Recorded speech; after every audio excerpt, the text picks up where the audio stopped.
কিন্তু আমি আপনার কোনো রাজনৈতিক ভবিষ্যৎ দেখি না মাহাদি। কারণ হচ্ছে যে একজন লোক যদি কয়েকবার প্রধানমন্ত্রী হইতে পারে, সারা জীবন প্রধানমন্ত্রী হইতে পারে, আপনার টার্ম আসতে আসতে 200 বছর পার হয়ে যাবে মাহাদি। এইটা আপনার মনে হয় না যে তাহলে আপনি রাজনীতি কেন করতেছেন, যে আপনি আপনি আপনি বাংলাদেশের সরকার প্রধান কখনোই হবেন না?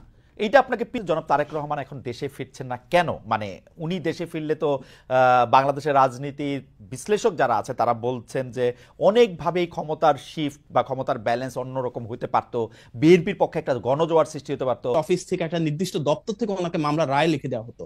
আমরা দেখেছি মোতাহার হোসেন একজন বিচারক ছিলেন যিনি তারেক রহমানের কোনো দোষ ত্রুটি না পেয়ে তখন গোয়েন্দা বাহিনী দ্বারা লিখিত রায় পড়তে অস্বীকার করার কারণে ওনাকে অস্ত্রের মুখে দেশ ছাড়তে হয়েছে। সেখানে কিন্তু সুস্পষ্টভাবে উঠে এসেছে কিভাবে ওনার বিরুদ্ধে কোনো তথ্য প্রমাণ ছিল না। কেন 16 বছর লাগলো ওনাকে এই মিথ্যা মামলাগুলো থেকে, প্রতারণামূলক জালিয়াতের মিথ্যা তথ্য উপাত্তের মামলা থেকে নিষ্কৃতি পেতে? আজকে সেটা আরো বেশি বড় প্রশ্ন হওয়া উচিত। রাইট, এটা তো তারেক রহমান কেন দেশে আসতেছেন, তারেক রহমানের দেশে আসা উচিত কিনা, তারেক রহমানের ডাইন হাত যিনি পরিচিত তাকে এই সমস্ত প্রশ্নগুলো করা হয়েছে। সমসাময়িক বিএনপির অনেক প্রশ্নগুলো তাকে করা হয়েছে। সাথে ছিলেন নাগরিক পার্টির এনসিপির নাসিরউদ্দিন পাটোয়ারি। সমসাময়িক অনেক বিষয়ে তাদেরকে প্রশ্ন করা হয়। খালেদের প্রশ্নের উত্তর দিতে নারাজ বোধ করেন এই তারেক রহমানের ডাইন হাত। আমরা সম্পূর্ণ আলোচনা শুনবো, আশা করি অনেক কিছু জানতে পারবো। উপদেষ্টাদের মধ্যে থেকে কেউ কেউ বা অন্য অন্য দল থেকেও কেউ কেউ সবার আগে সংস্কার এরকম একটি অবস্থানও নিচ্ছেন, কেউ কেউ সংস্কার, নির্বাচন, বর্তমান সরকারের অবস্থা এসব নিয়ে কথা বলার জন্য আজ আমাদের সঙ্গে রয়েছেন জাতীয় নাগরিক পার্টির মুখ্য সমন্বয়ক জনাব নাসিরউদ্দিন পাটোয়ারি। জনাব নাসিরউদ্দিন পাটোয়ারি, আপনাকে আমাদের অনুষ্ঠানে স্বাগত জানাই। আপনি আমাদের সময় দিয়েছেন, সেই জন্য আপনাদেরকে শুভেচ্ছা। আর আমাদের সঙ্গে আরও আছেন বিএনপির ভারপ্রাপ্ত চেয়ারম্যান জনাব তারেক রহমানের উপদেষ্টা ও বিএনপির বৈদেশিক সম্পর্ক বিষয়ক অন্যতম একজন পরামর্শক ডক্টর মাহাদি আমিন। ডক্টর মাহাদি আমিন, আপনাকেও অনেক ধন্যবাদ, আপনার ব্যস্ততার মধ্যে আপনি আমাদের সময় দিয়েছেন, সেজন্য শুভেচ্ছা আপনাকে। স্বাগতম, আসসালামু আলাইকুম। জি ডক্টর মাহাদি, আমি প্রথমে আপনার কাছে একটু আসতে চাই, তবে এটি আমার যতটা প্রশ্নের আগে আমার একটা হাইপোথিসিস আছে, আমি একটু আমার হাইপোথিসিসটা আপনাকে বলতে চাই। আমার হাইপোথিসিসটি হচ্ছে বিএনপি আসলে ডিসেম্বরে নির্বাচন চায় না, তাই আমার বিবেচনায় অতি তুচ্ছ কারণে কখনো সরকারের সাথে বা কখনো নতুন দল এনসিপি বা কখনো জামায়াত ইসলামের সাথে বিভিন্ন বিবাদ বিসংবাদে নিজেদের লিপ্ত রেখেছে দলটি। সংস্কারের কথার ক্ষেত্রে যেই সব সংস্কার মানলে আসলে দলটির কোনোই সমস্যা নেই, সেই সব সংস্কারের মধ্যেও আসলে প্রশ্ন তুলে মানে প্রশ্ন বলছে যে সেগুলি করবে না, আবার সেগুলি নিয়ে কথা বললে বিএনপি নেতৃবৃন্দ রেগে যাচ্ছে। আমরা দেখতে পাচ্ছি যে বিএনপি নেতাকর্মী সমর্থকরা রেগে যাচ্ছে, আবার দলটির ভারপ্রাপ্ত চেয়ারম্যান জনাব তারেক রহমান দেশে ফিরছে না, সবগুলি মামলা শেষ হলো। সেক্ষেত্রে আমার মনে হয় যে বিএনপির আসলে নির্বাচনের প্রস্তুতি নেই এবং বিএনপি নির্বাচন চায়ও না আসলে ডিসেম্বরে। আপনার মন্তব্য একটু শুনবো ডক্টর মাহাদি আমিন। আপনাকে ধন্যবাদ। যারা দর্শক দেখছেন সবাইকে শুভেচ্ছা। দেখুন, গত 16 বছর ধরে যখন ফ্যাসিবাদ ছিল তখন বাংলাদেশের গণতন্ত্রের পক্ষের সব ব্যক্তি, প্রতিষ্ঠান এবং রাজনৈতিক দলের প্রতিনিধিত্ব করে কিন্তু মানুষের ভোটের অধিকার প্রতিষ্ঠার জন্য, একটি গণতান্ত্রিক বাংলাদেশ প্রতিষ্ঠার জন্য আন্দোলন করে গিয়েছে বিএনপি। সুতরাং গণমানুষের ভোটের অধিকার প্রতিষ্ঠার মাধ্যমে জনগণের যে রাজনৈতিক ক্ষমতায়ন, সেটাই তো বিএনপির অন্যতম প্রধান যে উদ্দেশ্য ছিল। আমাদের 60 লক্ষ নেতাকর্মীর বিরুদ্ধে মিথ্যা মামলা হয়েছে, আমাদের 2000-এর বেশি নেতাকর্মী প্রথম 15 বছরে শহীদ হয়েছেন, এই গণ অভ্যুত্থানেও 500-এর বেশি নেতাকর্মী এবং বিএনপি পরিবারের সদস্য শহীদ হয়েছেন। তার উদ্দেশ্য কি ছিল? উদ্দেশ্য ছিল গণমানুষের অধিকার প্রতিষ্ঠা করে এমন একটা বাংলাদেশ তৈরি করা যেখানে জনগণের কাছে রাষ্ট্রীয় মালিকানা ফেরত যাবে, যেখানে আমরা সত্যি আবারও স্বাধীন সার্বভৌম বাংলাদেশে সাম্য, মানবিক মর্যাদা এবং সামাজিক সুবিচার প্রতিষ্ঠা করতে পারবো। একটি গণতান্ত্রিক কাঠামোতে তার একমাত্র উপায় একটা নির্দিষ্ট সময় পরপর নির্বাচনের মাধ্যমে জনগণকে ওনাদের যে রাজনৈতিক ক্ষমতায়ন সেটা সুপ্রতিষ্ঠিত করা। সুতরাং অবশ্যই একটি দ্রুত নির্বাচন আয়োজন করা, যার মাধ্যমে অবাধ, সুষ্ঠু এবং নিরপেক্ষ প্রক্রিয়ায় আমাদের দেশের সকল মানুষ, যারা 12 কোটির বেশি ভোটার রয়েছেন, প্রত্যেকে যার যার পছন্দের প্রার্থীকে ভোট দিতে পারেন, ওনাদের পছন্দের রাজনৈতিক দলকে তারা ক্ষমতায়িত করতে পারেন, দেশ পরিচালনার সুযোগ দিতে পারেন। এটাই তো আমাদের অভীষ্ট লক্ষ্য। আপনি হয়তো বলছেন সংস্কারের ক্ষেত্রে বিএনপির কিছু দ্বিমত রয়েছে। দেখুন, সংস্কারের সবার আগে বর্তমান বাংলাদেশের যে রাজনৈতিক কাঠামো রয়েছে, বিএনপি কিন্তু সেই 2016 সাল থেকে সংস্কারের পক্ষে কথা বলে আসছে। আমরা দেখেছি 2016 সালে আমাদের দেশনেত্রী বেগম খালেদা জিয়া ভিশন 2030 প্রণয়ন করেছিলেন। পরবর্তীতে 2022 সালে আমাদের বিএনপির ভারপ্রাপ্ত চেয়ারম্যান জনাব তারেক রহমান 27 দফা প্রণয়ন করেছিলেন, এবং 2023 সালে ফ্যাসিবাদের রক্তচক্ষুকে উপেক্ষা করে জনাব তারেক রহমানই কিন্তু 31 দফা প্রণয়ন করেছিলেন। আজকে সংস্কার নিয়ে যা কিছু কথা হচ্ছে, খুব গর্বের সাথে আমরা বলতে পারি তার প্রায় অধিকাংশই এবং প্রতিটি বাস্তবসম্মত এবং যৌক্তিক প্রস্তাবনারই কিন্তু মূল ভিত্তি আমাদের একত্রিশ দফা। রাষ্ট্রীয় প্রতিষ্ঠানগুলোকে কিভাবে আমরা আরো বেশি শক্তিশালী করতে পারি, বিচার বিভাগ, আইনসভা, নির্বাহী বিভাগের ভিতরে কিভাবে ক্ষমতার ভারসাম্য তৈরি করতে পারি, এই প্রত্যেকটাই কিন্তু আমাদের সেই একত্রিশ দফা থেকে উচ্চারিত। হয়তো এখানে কিছুটা পদ্ধতিগত পার্থক্য রয়েছে, কিন্তু কোনোভাবেই আমরা সংস্কারের ক্ষেত্রে কোনো বিভাজন চাই না। আজ থেকে প্রায় 10 বছর আগে আমাদের যে অবস্থান ছিল, দীর্ঘ সময় পেরিয়ে আজও আমরা সেম অবস্থানে রয়েছি। এবং আপনি বলছিলেন বিভেদের কথা, জাতীয় ঐক্যের কথা সবার আগে বিএনপি বলেছিল। সেই জাতীয় ঐক্যকে ধারণ করে গণতান্ত্রিক বাংলাদেশে গণমানুষের ভোটাধিকার প্রতিষ্ঠার জন্য আমাদের যে উদ্যোগ, যে প্রচেষ্টা, যে সংগ্রাম, সেটা আজও বহমান রয়েছে। ডক্টর আমিন, একটু যদি আমাকে সুযোগ দিতেন, আমি আপনার কাছে একটু বুঝে নিতে চাচ্ছিলাম যে ধরেন সংস্কার কমিশন বলতেছে যে জীবনে 2বারের বেশি প্রধানমন্ত্রী হতে পারবে না, বা 2বারের বেশি কেউ প্রধানমন্ত্রী হতে পারবে না। এইটা বিএনপি দ্বিমত করতেছে কোন জনগণের স্বার্থে? ওকে, দেখুন, একটা দেশের রাষ্ট্র কিভাবে পরিচালিত হবে, রাষ্ট্রীয় কাঠামোটা কিভাবে গড়ে উঠবে, তার কতগুলো প্রেক্ষাপট থাকে। এখানে একটা ঐতিহ্যগত ব্যাপার থাকে, এখানে একটা সাংস্কৃতিক ব্যাপার থাকে, এখানে রিজিওনাল যে এক্সপিরিয়েন্স আছে সেটা ম্যাটার করে। বাংলাদেশে আমরা যেভাবে সরকার পরিচালনা করে আসছি বাংলাদেশের জন্মলগ্ন থেকে, সেটা ওয়েস্টমিনিস্টার সিস্টেমের পার্লামেন্টারি ডেমোক্রেসিক সিস্টেম। সো সেই ওয়েস্টমিনিস্টার সিস্টেমটাকে আমাদেরকে ধারণ করতে হবে। আমরা দেখেছি পৃথিবীর কোথাও আপনি একটা দেশ দেখাতে পারবেন না যেখানে ওয়েস্টমিনিস্টার সিস্টেম পার্লামেন্টারি ডেমোক্রেসি আছে, যেখানে প্রধানমন্ত্রী যে টার্ম আছে সেটা ক্যাপড, অর্থাৎ প্রধানমন্ত্রীর 2বার বা 3বার বা 5বার বা 1বার, এটা নিয়ে কিন্তু কোথাও ওয়েস্টমিনিস্টার সিস্টেম ডেমোক্রেসিতে। ডক্টর আমিন, আপনি আমাকে ক্ষমা করবেন, মানে আমি মনে হয় সিমিলার যুক্তি আওয়ামী লীগের মুখে গত 15-20 বছর ধরে শুনে আসতেছি, মানে এই ওয়েস্টমিনিস্টার টাইপ ডেমোক্রেসি, প্রধানমন্ত্রীকেই তো আসলে ক্ষমতায় থাকতে হবে। কিন্তু এইটা দিয়ে কিন্তু আমরা কিন্তু ডক্টর মাহাদি, আপনি আমি আজকে এখানে পাটোয়ারি আছেন, আমরা কিন্তু ওয়ার্স্ট সাফারার। যে একজন ভদ্রমহিলা চিন্তা করছিলেন যে তিনি 2041 পর্যন্ত নাকি 2066 নাকি 91 পর্যন্ত থাকবেন, এরকম একটা বন্দোবস্ত প্রায় করে ফেলেছিলেন। পার্টির supreme leader 2 term prime minister থাকবেন, পরে অন্যদেরকে ছেড়ে দিবেন। একটা পর্যায়ে আমরা ওয়েস্টমিনিস্টার ডেমোক্রেসির মতো একটা ম্যাচিউর ডেমোক্রেসিতে যাব, তখন নাইলে পার্টির লিডার আরও 30 বছর থাকলেন। কিন্তু এখন তো আসলে কারো পক্ষে যাতে এককভাবে ক্ষমতাটা না নিয়ে, বা মানে আপনি আমার চেয়ে এটা ভালো জানেন যে মানে সে একলা যেন না থাকে, সেইটার ব্যবস্থায় তো আমরা চাইতেছিলাম, তাই না? আপনি এখানে খুব গুরুত্বপূর্ণ একটা শব্দ বলেছেন, এখন। যে বন্দোবস্ত এটাতে এখন বা তখনকার না হয়, কারণ আপনারা বলছেন 2 টার্মের বেশি। যদি ডিসেম্বরে ইলেকশন হয়, তারপর 2 টার্ম মানে আমরা 2035 সালে চলে যাচ্ছি, তারপর আরো একটা টার্ম, তারপর আরো একটা টার্ম, 2040 সালের পরে কি ঘটনা ঘটবে সেটা নিয়ে আমরা এখন কথা বলছি। তার মানে যা কিছু আমরা চিন্তা করি না কেন, এটা কিন্তু ক্ষণস্থায়ী না। একটা দেশের রাষ্ট্র কাঠামো পরিবর্তন হতে হবে দীর্ঘস্থায়ী, সেটা হতে হবে টেকসই। এবং আপনাকে আমি একটা প্রশ্ন ছুড়ে দিই, বাংলাদেশে 2বারের বেশি প্রধানমন্ত্রী কেউ হবেন না, সেটা পরপর হোক অথবা একটানা হোক, সবার আগে কে বলেছেন? আপনারা বলেছেন। সবার আগে কে বলেছেন? আপনারা বলেছিলেন। সবার আগে আমরা বলেছি। হ্যাঁ, কারণ হচ্ছে যে এখন আপনাদের নির্বাচনের প্রস্তুতি নাই, তাই আপনারা এটা নিয়ে তালবাহানা করছেন। আপনারাও চান যে 2বারের বেশি প্রধানমন্ত্রী না হইতে, এটা আমি একদম শিওর। আপনাদের নির্বাচনের কোনো প্রস্তুতি নাই, আপনারা এই সরকারকে আরেকটু ফেইল্ড দেখতে চান, নিজেদের ঘর একটু গুছাইতে চান, মুখে মুখে বলেন বটে, কিন্তু আমার ধারণা বিএনপি 2 বছর পরে নির্বাচন চায়, এবং দায়টা দিবে হচ্ছে নাসিরউদ্দিন পাটোয়ারি সাহেবদের ঘাড়ে। দেখুন, গণতন্ত্রের সৌন্দর্য তো ভিন্নমত পোষণ করা, সেই ভিন্নমতটা আপনি পোষণ করছেন, তবে বাস্তবতা হচ্ছে যত দ্রুত নির্বাচন হবে, বাংলাদেশে যদি একটা মাত্র রাজনৈতিক দল থাকে তাদের সর্বোচ্চ প্রিপারেশন রয়েছে, সেটা বিএনপি।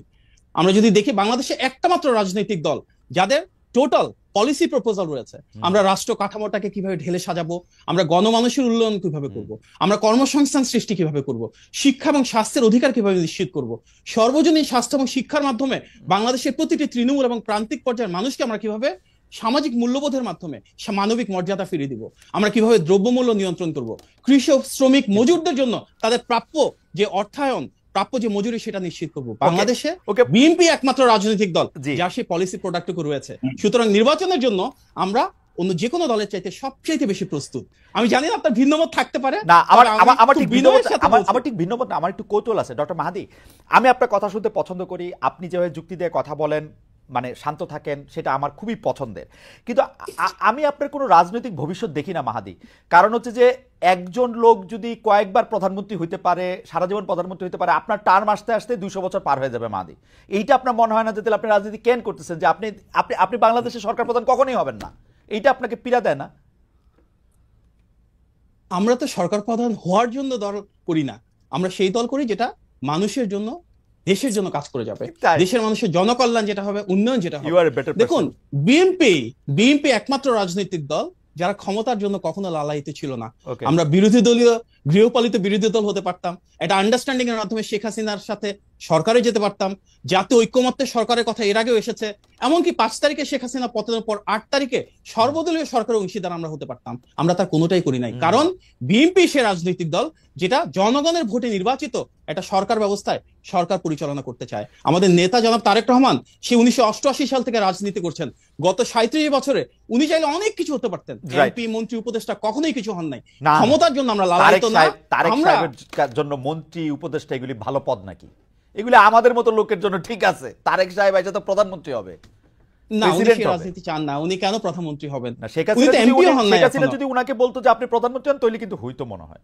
না, তাহলে উনি হতেন না। জনগণের ভোটের অধিকার প্রতিষ্ঠা ছাড়া উনি আচ্ছা, কখনোই হতেন না। হাইবার, আমি এই প্রশ্নটা একটু শেষ করে আবার একটু জনাব নাসিরউদ্দিন পাটোয়ারির কাছে যেতে চাই। আপনার কথা শোনা খুবই আনন্দদায়ক, কিন্তু আমি আপনাকে প্রশ্ন করতে, জনাব তারেক রহমান এখন দেশে ফিরছেন না কেন? মানে উনি দেশে ফিরলে তো বাংলাদেশের রাজনীতির বিশ্লেষক যারা আছে তারা বলছেন যে অনেকভাবেই ক্ষমতার শিফট বা ক্ষমতার ব্যালেন্স অন্যরকম হতে পারতো, বিএনপির পক্ষে একটা গণজোয়ার সৃষ্টি হতে পারতো।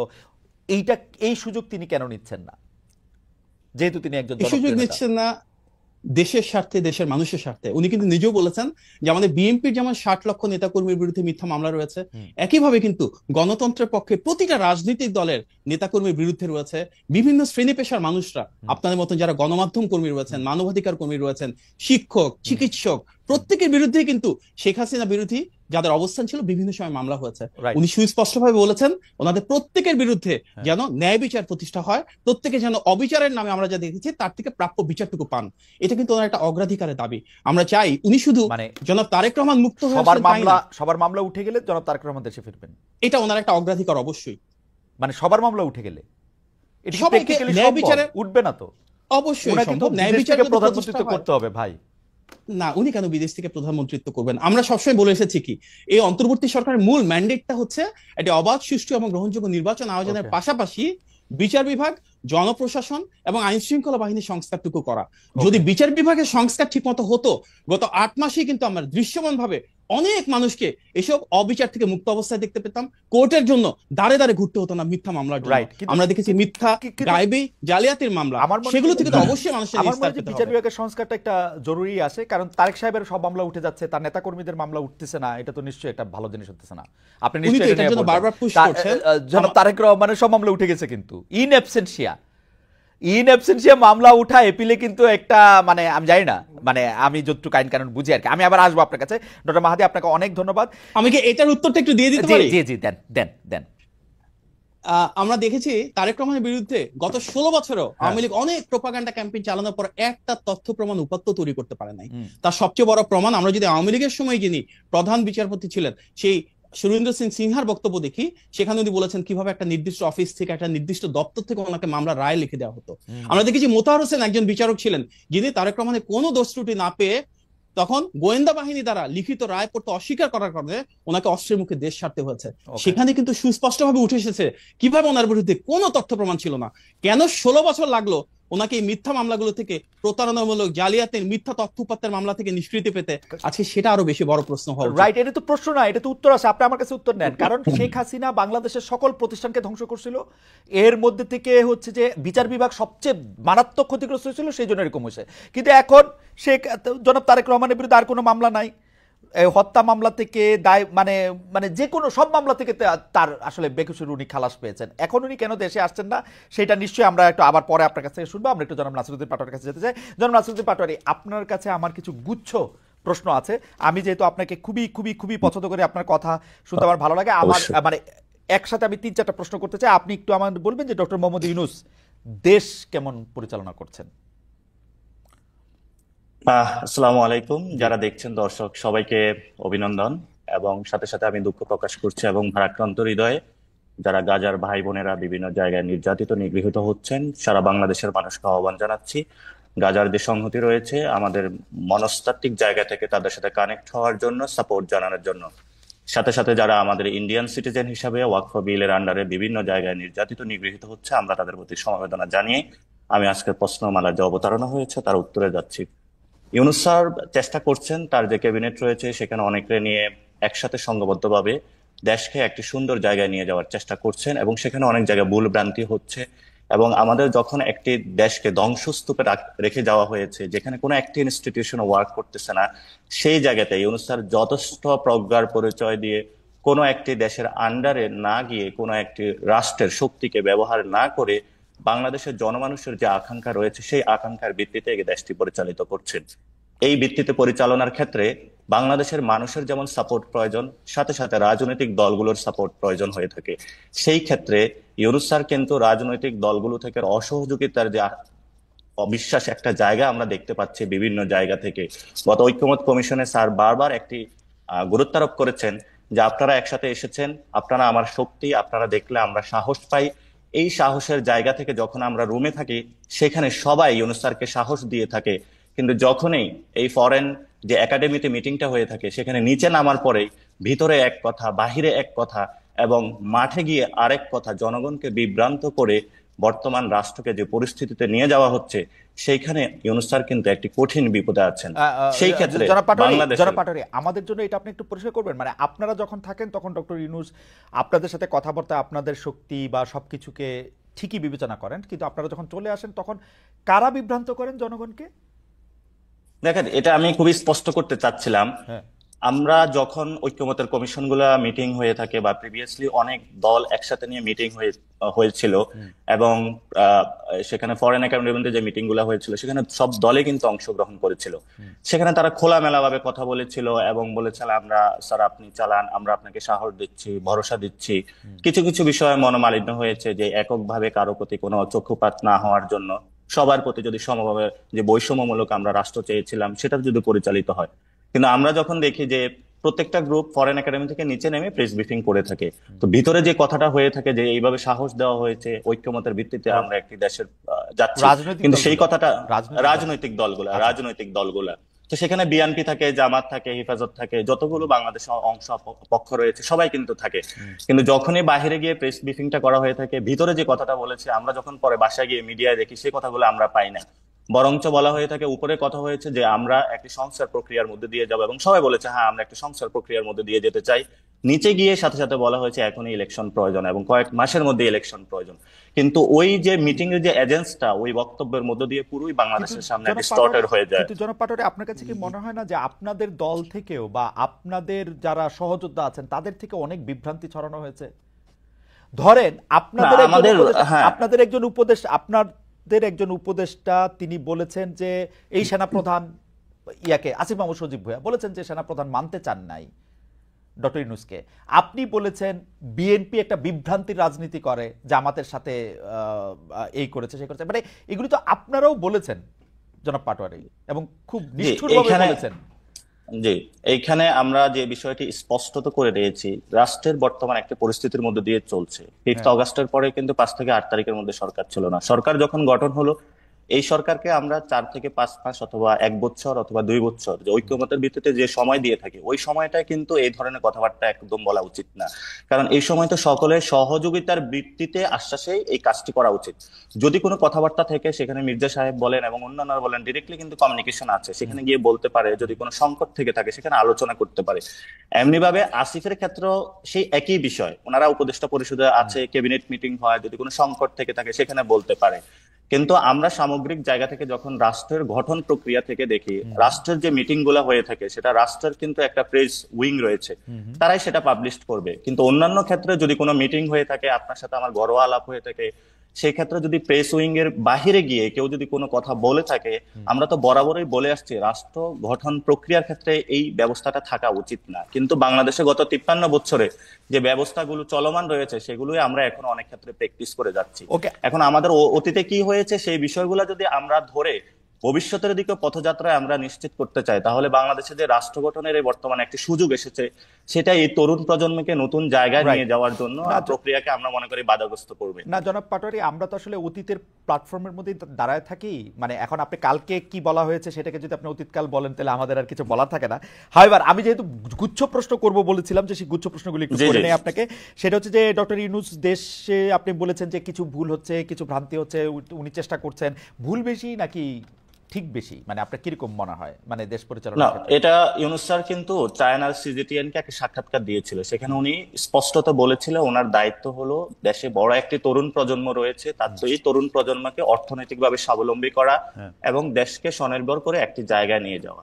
সেই জায়গাতে আমি মনে করি ওনার যে কাজের প্রগ্রেস গুলো এগুলো অনেক ক্ষেত্রে সন্তোষজনক, কিন্তু কিছু কিছু ক্ষেত্রে যে ইনস্টিটিউট গুলা, পুলিশের এখনো ট্রাস্ট আসে না। ইউনূস স্যার যতই বলুক যে আইন শৃঙ্খলা উন্নতি করুন, পুলিশের যদি মাঠে ট্রাস্ট না আসে এবং সেই জায়গাতে যদি তারা কাজ না করতে পারে, তাহলে কিন্তু হলো স্যার অর্ডার না, করবে কেন কিন্তু কাজ করতে কাজগুলো পারছে কিন্তু না হবে কেন? না। এখন পুলিশ বাহিনীকে ঢেলে কাজ- সাজানো হয়েছে, পুরনো ঢেলে লেভেলের সাজানো অবসরপ্রাপ্ত পুলিশ কর্মকর্তা তাদেরকে নিয়ে এসে গুরুত্বপূর্ণ জায়গায় বসানো হয়েছে। আওয়ামী পুলিশ তো না, এখন আর খালি- একটাও নাই। আওয়ামী পুলিশ নাই খালিদ ভাই। যখন আমরা ঢাকাতে ট্রাফিকে চলাফেরা করি, আপনার সেই ময়মনসিংহ থেকে একজন পুলিশকে ঢাকা এনে ট্রাফিকে দেওয়া হয়েছে। তো ময়মনসিংহ এর যে ট্রাফিক ব্যবস্থা, ওনার এখানে অভ্যস্ত হতে 2 থেকে 3 মাস সময় লাগবে। এমনি ভাবে এখানে যে পুলিশের যে বিন্যাসটা করা হয়েছে, ঢাকার পুলিশকে অন্য জায়গায় নিয়ে যাওয়া হয়েছে, ওইখানে পুলিশকে এখানে আনা হয়েছে, আবার অনেকরে বাদ দেওয়া হয়েছে। আর যে সিস্টেমটা গত 15 বছরে গড়া হয়েছে, আমরা তো ব্যক্তি ধরে আলোচনা করি, কিন্তু আমাদের সিস্টেমেটিক, আমাদের কি পুলিশের কোনো ল রয়েছে? সেখানে যদি কমিশন গুলো থাকতো, আমরা তখন তাদেরকে আস্ক করতাম যে কমিশন অনুযায়ী কেন চলছে না, বা এই রুলস রেগুলেশন অনুযায়ী কেন চলছে না। আমরা তো পুলিশ কমিশনার বা ব্যক্তিগত জায়গায় আলোচনাতে থাকি, কিন্তু আমরা নতুন বাংলাদেশে কোনো ব্যক্তি আলোচনায় যেতে চাই না। কোনো ব্যক্তির জন্য কোনো পদ সৃষ্টি বা ব্যক্তির সুযোগ সুবিধা না, কিন্তু সৃষ্টির জন্য আপনারা আমরা কোনো প্রক্রিয়া কিন্তু যেতে চাই না। জনাব পাটোয়ারি, আপনারা যদি খেয়াল করেন তাহলে আপনারা দেখবেন যে এই কথা কিন্তু অনেক দিন ধরে আমরা শুনতেছি যে প্রশাসন ঠিকমতো সহায়তা করতেছে না, পুলিশ ঠিকমতো মাঠে নামতেছে না, সেই জন্য আমরা পারতেছি না। ডক্টর ইউনূস সাহেব পারছেন, এরকম কি দেখে আপনার মনে হয়েছে যে তরুণদের জন্য বিশাল কিছু করে দিয়ে গেছেন? সেটা একটু আমাদেরকে একটু বলবেন পরের পর্যায়ে। আমাদের একটু গুচ্ছ প্রশ্নগুলি একটু আমরা একটু করে রাখি। হ্যাঁ, অবশ্যই। সেইটা হচ্ছে যে আপনাদের দল ক্ষমতায় এলে কি ইউনূস সাহেবের চেয়ে, ধরেন আপনার দল যদি ক্ষমতায় আসে, কারণ আমি দেখতে পাচ্ছি যে এনসিপি অনেকগুলি ভালো ভালো কথা বলতেছে, যেই ভালো ভালো কথাগুলি আসলে ডিফেন্সিভ মনে হয়, অনেক সময় মনে হয় যে ক্ষমতায় যেহেতু যাবো না তাহলে কিছু ভালো কথা বলে রাখি। সেই হিসাবে আপনাকেও একটু প্রশ্ন করতে চাই যে আপনাদের দল ক্ষমতায় যদি আসে তাহলে ডক্টর ইউনূসের চেয়ে ভালোভাবে দেশ চালাতে পারবেন কিনা? না, ক্ষমতায় থেকে যদি দেশকে ভালো মতো চালাতে হয়, প্রথমত আপনাকে সিস্টেম বিল্ড আপ করতে হবে। অতীতে আমাদের যে 53 বছর যে সিস্টেমটা রয়েছে, সেটা অনুযায়ী দেশ চলে না এবং দেশ বাধাগ্রস্ত হয়েছে এবং দেশ ধ্বংসস্তূপে পরিণত হয়েছে, সেটা আমাদের সামনে একদমই দৃশ্যমান। সেই জায়গা থেকে এনসিপি কি ক্ষমতায় আসবে, বিএনপি কি ক্ষমতা আসবে, সেটা কিন্তু মুখ্য বিষয় না। মুখ্য বিষয় হলো সিস্টেমের মধ্যে কে আসবে। আপনারা দেখেছেন যে এই কানাডা একটা প্রবলেমে পড়েছে, সেখানে কিন্তু তাদের সিস্টেমে মেক করে দিয়েছে, দলের মধ্য দিয়ে নতুন ভাবে প্রধানমন্ত্রী হয়েছে এবং সেইখানে তারা কিন্তু না, সেটা ভালো কথা, সেটা ভালো কথাই বলছেন, কিন্তু আমরা এই জায়গাটায় বলে থাকি যে ডক্টর ইউনূস হোক আর যেই হোক, দেশের যদি কোনো একটি সুন্দর সিস্টেম থাকে, যে সিস্টেমের মধ্যে ব্যালেন্স অফ পাওয়ার থাকবে, যিনি প্রধানমন্ত্রী থাকবে উনি কোনো স্বৈরতান্ত্রিক ব্যবস্থার দিকে যেতে পারবেন না। আমরা যদি এমন একটা সিস্টেম তরুণ প্রজন্মের সামনে অথবা দেশবাসীর সামনে দিয়ে যেতে পারি, সেখানে এনসিপি ক্ষমতায় আসুক, বিএনপি ক্ষমতায় আসুক, যেই আসুক, আমরা করি বাংলাদেশ আমি দুইটা প্রশ্ন আপনাদের জন্য পেন্ডিং রাখবো। আমার এইখানে গুচ্ছ প্রশ্ন যে মানে আপনারা যদি এমন একটা সিস্টেম দিয়ে রাখেন, এটা সম্পর্কে আমার একটা প্রশ্ন থাকবে, কিন্তু এখন আপনার পেন্ডিং প্রশ্ন হচ্ছে যে আপনাদের কোনো কোনো নেতৃবৃন্দ মনে করতেছেন যে ডক্টর ইউনূসকেই আসলে 5 বছর থাকতে দেওয়া উচিত, দেশ পরিচালনা করতে দেওয়া উচিত। কেউ কেউ আবার বলতেছেন যে এনসিপির দায়িত্ব ডক্টর মোহাম্মদ ইউনূস নিতে পারেন। এই ইচ্ছাটা কি আপনাদের দলের মধ্যে একটু আসে, তাই না? মানে না, প্রথমত আমাদের এনসিপির দায়িত্ব ডক্টর ইউনূস সাহেব নেক, এরকম কোনো ইচ্ছা আমাদের প্রশ্ন নাই, 1 নাম্বার। 2 নাম্বার জায়গাটা হলো, তাহলে আমরা যদি ক্ষমতার এই জায়গাটা নিতে পারতাম, তাহলে কিন্তু সেই ছাত্ররা প্রথমে ইউনূস স্যারকে রিকোয়েস্ট না করে নিজেদের জায়গা থেকে অনেক কাজ করতে পারতো। প্রথমত এটা। দ্বিতীয়ত হলো যে জিনিসটা, না আপনারা ইউনূস সাহেবকে চাইছেন, রাজি করাইছেন, আমরা এবং আপনাদের দলের একজন গুরুত্বপূর্ণ নেতা জনাব সার্জিস আলমকে এই কথা বলছেন না? সেটাতে আমি আসছি। সার্জিস আলম বলেছেন যে ইউনূস স্যারের একটা আকাঙ্ক্ষা ব্যক্ত করেছেন যে ইউনূসের মতন মানুষকে 5 বছর রাখলে ভালো হতো, Okay. কিন্তু উনি বলেন না যে ইউনূস স্যার এখনই হলো প্রধানমন্ত্রী হয়ে যাক বা আমরা আমাদের এনসিপি থেকে প্রধানমন্ত্রী হিসাবে ক্যান্ডিডেট যে সিলেকশন হবে সেখানে হলো আমরা ইউনূস স্যারকে নিয়ে আসবো, এটা উনি বলেন নাই। তো পিপলস উইলতে এটা শুধু সার্জিস কেন, আমরা যখন রিক্সাওয়ালার সাথে কথা বলি, শ্রমিকের সাথে কথা বলি, যার সাথে কথা বলি না কেন যে ইউনূস খুব ভালো চালাচ্ছে, কারণ আপনি বিলিভ ইউর নট, এখানে রমজানে মানুষ যে ধরনের রিলিফ পেয়েছে এটা গত 53 বছরের ইতিহাসে বাংলাদেশে এমন কোনো কাহিনী হয়নি। এখানে মানুষ যথেষ্টভাবে এই রমজানের রিলিফ ছিল, সুন্দরভাবে ঈদ আয়োজন হয়েছে, যার ফলশ্রুতিতে আপনারা দেখেছেন যখন ইউনূস স্যার সেই ঈদগাহে গিয়েছিল, জনতা তাদেরকে এসে লাল সালাম অভিনন্দন আপনারা এটা মনে করতেছেন যে এটা প্রফেসর দৃশ্যমান। ইউনূস যদি 5 বছর ক্ষমতায় থাকতো সেটা ভালো হতো, তাই তো? না না না, এটা হলো ব্যক্তিগত জায়গা থেকে অনেকে আকাঙ্ক্ষা প্রকাশ করে থাকে, কিন্তু আমরা আপনারা যখন তো সামষ্টিক আকাঙ্ক্ষাও তাই দেখতে পাচ্ছেন যে ডক্টর ইউনূস থাকলে না, সামষ্টিক আকাঙ্ক্ষা এটা না, সামষ্টিক আকাঙ্ক্ষাটা হলো জনগণ যে জিনিসটা চাবে, ডক্টর ইউনূসকে যদি চায় যে তুমি আরো থাকুক, তবে আমাদের যে প্রস্তাবনাটা এনসিপির পক্ষ থেকে আমরা বলে থাকি যে 2000 বা 1000 যে মানুষগুলো শহীদ হয়েছে, 50,000 মানুষ আহত, তারা কিন্তু ডেমোক্রেটিক ফাইট করেছিল গত 15 বছরে যে স্বৈরতান্ত্রিক ব্যবস্থার বিরুদ্ধে।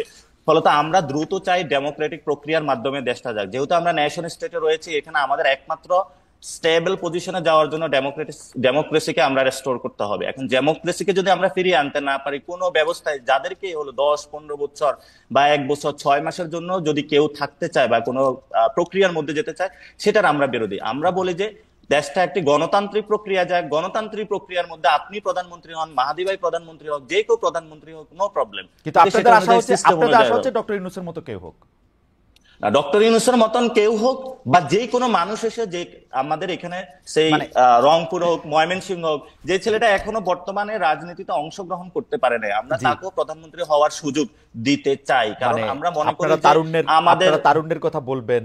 Are not that Tarunya, not that not that না, এটা না, যাই হোক, না না না ভাই, আমি এটা একটু শেষ করি। নট দ্যাট তারুণ্য, আমরা বলেছি যে কোন পরিবারতন্ত্র বা স্বৈরতান্ত্রিক ব্যবস্থার বিরুদ্ধে আমরা সেখানে বলে থাকি প্রত্যেকটা মানুষের আপনিও সুযোগ পান যে আপনি প্রধানমন্ত্রী হওয়ার যোগ্যতায় আসেন, সেই রেসে আসুন, কিন্তু সেই সুযোগটা সেটা ভোটে হলে ভালো তো না।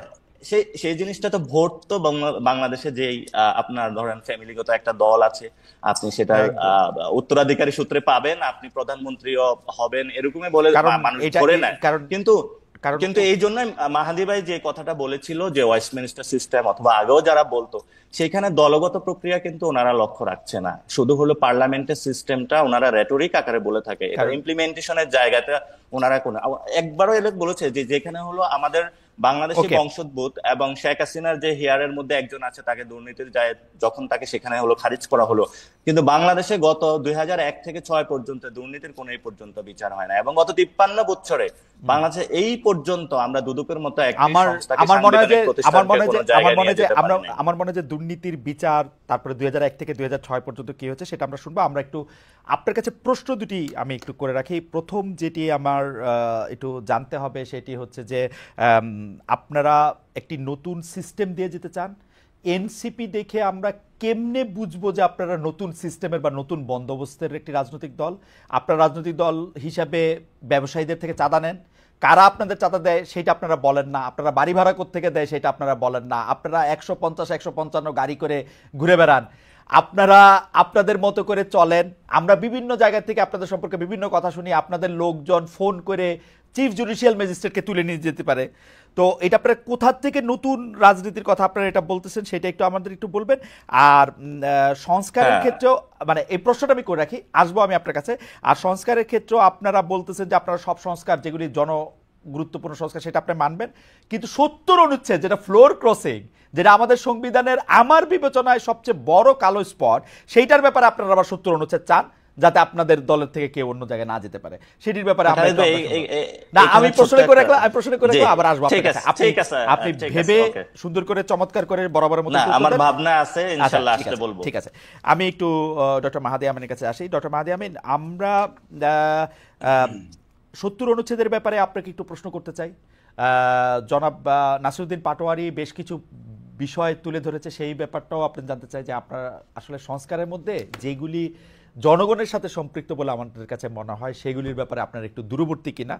পাশাপাশি আমরা একটু জানতে চাই যে বিএনপি কি একটু আপনার বিবেচনায় মানে একটু অসহিষ্ণু হয়ে উঠেছে কিনা নানা জায়গায়? যেমন ধরেন আমি যদি বলি যেসব সোশ্যাল ইনফ্লুয়েন্সারদের কারণে শেখ হাসিনা সরকারের পতন সম্ভব হয়েছিল, তাদের কথাও আসলে বিএনপি এখন খুব বেশি সহ্য করতে পারতেছে না বা তাদেরকে শত্রু জ্ঞান করতেছে। এটা এরকমটা হওয়ার কারণ কি?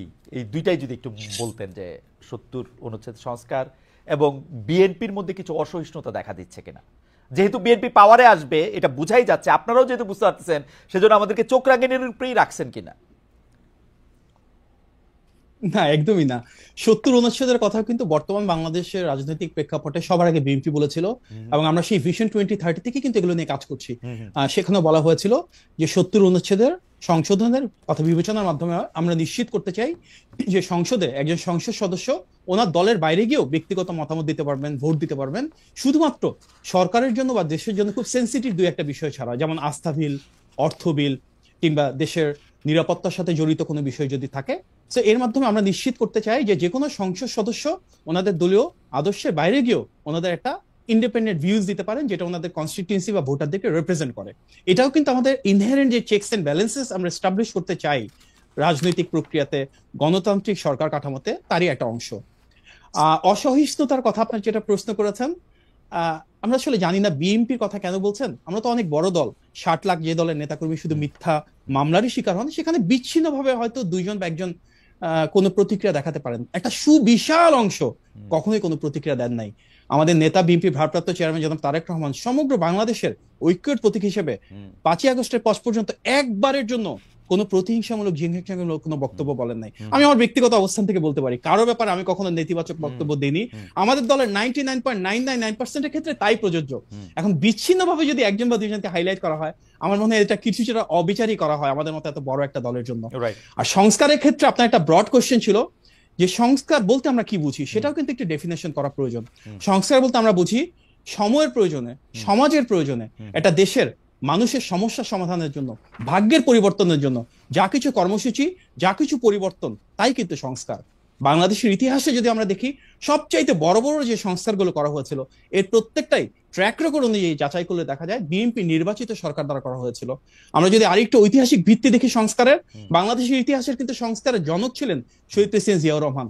তিনি বাকশাল পরবর্তী একটা বাংলাদেশ পেয়েছিলেন, যেখানে আমাদের নতজানু পররাষ্ট্রনীতি ছিল। ওনার মাধ্যমে কিন্তু বাংলাদেশ প্রথমবারের মতন যুক্তরাষ্ট্র, যুক্তরাজ্য, মধ্যপ্রাচ্য, কানাডা, অস্ট্রেলিয়া, নিউজিল্যান্ড, ইউরোপ সহ সারা বিশ্বের সাথে সম্পৃক্ত হয়েছিলেন। এটাই ছিল ওনার ফরেন পলিসি সবচেয়ে বড় শিফট। এটা ছিল ফরেন পলিসির সবচেয়ে বড় সংস্কার। তার মাধ্যমে কিন্তু গ্লোবালি ইন্টিগ্রেটেড বাংলাদেশ থেকে আমরা সারা বিশ্বে জনশক্তি রপ্তানি শুরু করি, সারা বিশ্বে গার্মেন্টস রপ্তানি শুরু করি। এই যে গার্মেন্টস এবং জনশক্তি রপ্তানি শুরু হলো, এটা কিন্তু আমাদের হোল ইকোনমির জন্য ছিল সবচেয়ে বড় সংস্কার।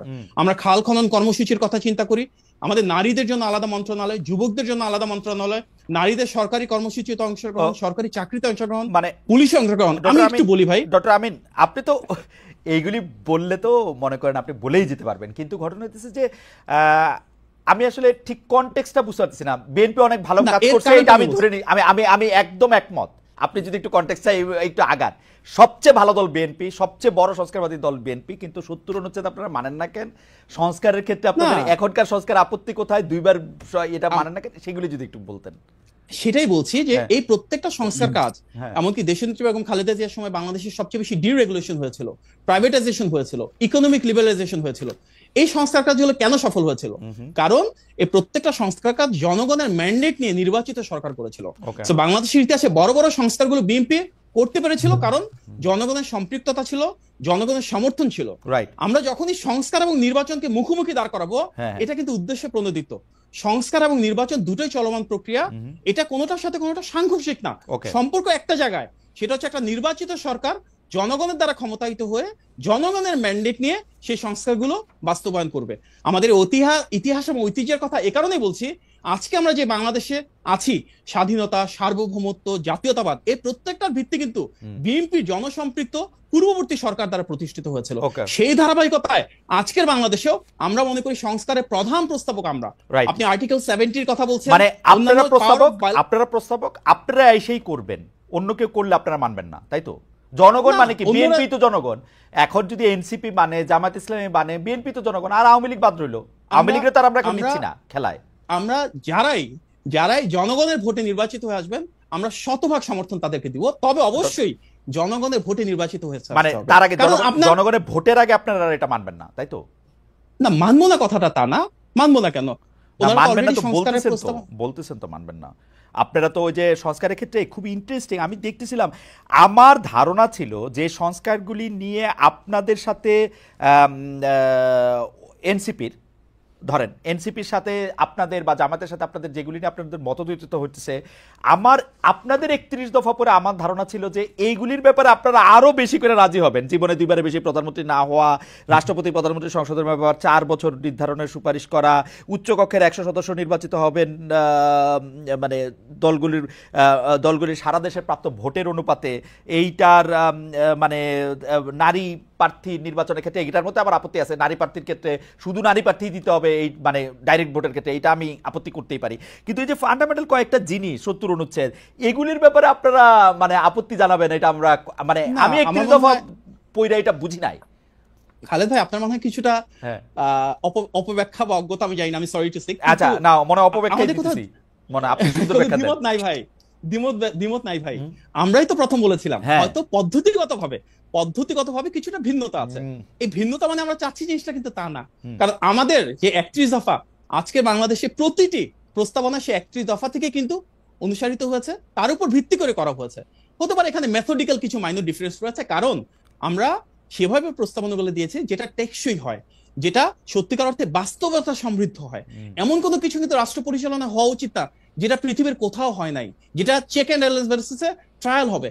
একটা দেশের রাষ্ট্র পরিচালনা নিয়ে কিন্তু ট্রায়াল এন্ড এরর করা ঠিক না, সেক্ষেত্রে আমাদের ভ্যালিডেশন প্রয়োজন, সেক্ষেত্রে আমাদের স্থায়ী যে প্রসেসগুলো রয়েছে সেগুলো প্রয়োজন।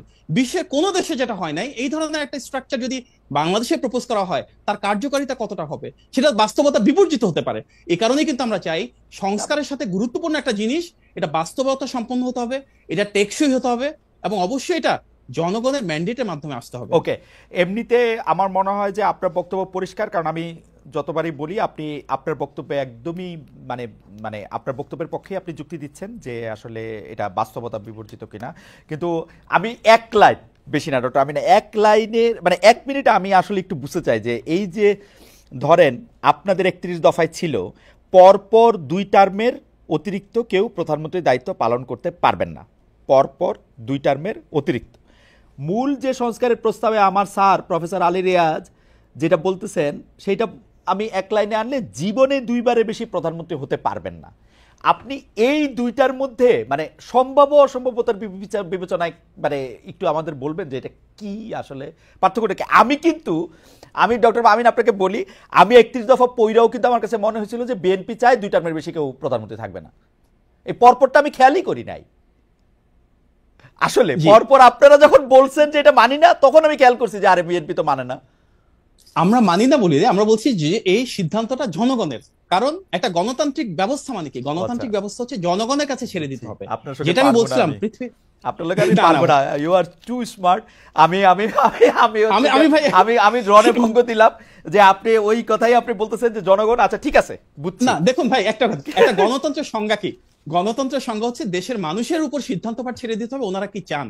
আমরা প্রথমবারের মতো বাংলাদেশে সেই 2012 সালে, আমি আমার একটা ব্যক্তিগত অভিজ্ঞতা বলতে পারি, 2012 সালে আমাদের তখন সিনিয়র ভাইস চেয়ারম্যান ছিলেন জনাব তারেক রহমান, লন্ডনে আমাকে বলেছিলেন যে ইউকেতে যে দেশের ব্যবস্থা আমরা দেখছি, এখানে তো সিস্টেম থাকার পরও যে কেউ 3বার 4বার 5বার প্রাইম মিনিস্টার হতে পারে, কিন্তু হয় না, 2বারের বেশি কেউ ইচ্ছা করে হয় না। আমরা বাংলাদেশে এই কালচারটাকে ডেভেলপ করতে পারি না। আমি আপনাকে লিখে দিতে পারি, বাংলাদেশের মূলধারা রাজনৈতিক দলগুলোর ভিতর সবার আগে শীর্ষ নেতা হিসেবে কিন্তু উনিই সেই চেষ্টা করেছিলেন, ওনার ঔদার্য ছিল। তার প্রেক্ষিতে কিন্তু পরবর্তীতে আমরা ধাপে ধাপে বাংলাদেশের আমাদের 27 দফা 31 দফা এগুলো নিয়ে এসেছি, এবং সব রাজনৈতিক দল এখন সেগুলো নিয়ে কথা বলছে। এখন সবাই যখন আওয়ামী লীগ যখন সিনের বাইরে, তখন তিনি আবার প্রধান নেতা পরপরটা প্রেফার করতে থাকেন। না, এখানে কিন্তু ভাই ভুল করছেন। পরপরটা তখনও ছিল, পরপরটা এখনো আছে, আমরা আবার অবস্থান থেকে সরে আসি নাই। ডিফারেন্সটা হচ্ছে এখানে আমরাও নীতিগতভাবে চাই কেউ 2বারের বেশি হোক, সেটা না, 2বারই হোক। কিন্তু প্রবলেমটা হচ্ছে যিনি সরকারে আছেন থিওরিটিক্যালি ধরে নেন যে পরবর্তীতে যে সরকার আসবে যদি ভালো কাজ করেন, 1বার হওয়ার পরে তো 2বার হওয়ার প্রশ্নই আসে না যদি উনি খারাপ কাজ করেন। আর ভালো কাজ করলে সরকার 2বারের মতন হলো জনগণের ভোটে, তারপর থার্ড টার্ম একজন আসলেন যিনি হতে পারে, আমি একটু বলি, এর আগে বিরোধী দল ছিল, কিন্তু আসার পরে তারা ভালো কাজ করলো না, আসার পরে তারা আবার ফ্যাসিবাদী স্টাইলে গুম খুন হামলা মামলা শুরু করলো, মানুষের অধিকার নিয়ে নিল, মানুষের স্বাধীনতা কেড়ে নিল। তাহলে কি আপনি চান সে আবার নতুন করে প্রধানমন্ত্রী হবে তা তো না না। না আমি চাই না তো, কারণ বিএনপিতে তো একটা লোকই নাই, আরেকটা বিএনপির লোকই প্রধানমন্ত্রী হবে আয়শা। আমি বুঝলাম না, এটা তো বলা হয় না যে এক পর পর দুইবার এক দল হইতে পারবে না, এটা তো বলা নাই। বিএনপি তো একজন লোক নাই, বিএনপি তো হাজার হাজার লোক আছে। না এই যে তার মানে কি, তার মানে আপনারা সংস্কারের আর্গুমেন্টটা করছেন নেক্সট গভর্নমেন্ট ধরে, যে নেক্সট গভর্নমেন্ট বিএনপি হবে, বিএনপি কে আটকাও, এই কালচার। না না, এটা বিএনপি আটকানো না তো, বিএনপি আটকানো না। ডক্টর মাহাদি, আপনি ভুল বুঝতেছেন। বিএনপি 50 বছর ক্ষমতায় থাক, 10 জন আলাদা আলাদা লোক থাক, এটা আমার চাওয়া, এবং মাহাদিও এর মধ্যে প্রধানমন্ত্রী হোক, এটা চাওয়া আমার। হ্যাঁ, বিএনপি তো একবারও ক্ষমতা থাকতে চায় না যদি জনগণের ভোট না হয়। জনগণের উপর ছেড়ে দেন, জনগণের ভোট ছাড়া না তো। আচ্ছা ঠিক আছে, আমি বুঝছি, আপনি এটা খুব ভালো বলছেন, জনগণের উপর এটা ছাড়তে হবে। আমি একটু ডক্টর আমি জাস্ট একটু বলি ভাই, লাস্ট আমার কথা, এটা হওয়া উচিত গণতান্ত্রিক প্রক্রিয়াতে প্রত্যেকটা রাজনৈতিক দল ওনাদের ইলেকশনের আগে ম্যানিফেস্টোতে দিবেন তারা কি চান। আমরা তো আমাদের ম্যানিফেস্টোতে ক্লিয়ারলি দিব পরপর দুইবারের বেশি হবেন না। জনগণ যদি আমাদেরকে সমর্থন দেয় তাহলে ভাই সমস্যাটা কোথায়? আর যাদের ইচ্ছা যে দুইবার বেশি হবে না কখনো, কিংবা কারো যদি ইচ্ছা হয় একবারে বেশি হবে না, ওনারা ওনাদের ম্যানিফেস্টোতে দেখ, জনগণের কাছে যাক, জনগণের ভোটে নির্বাচিত হবে, এটাই তো গণতন্ত্র। আমার মনে হয় যে এর সাথে রিলেটেড হচ্ছে আমরা একটা গণতান্ত্রিক বাংলাদেশ চাই কিনা।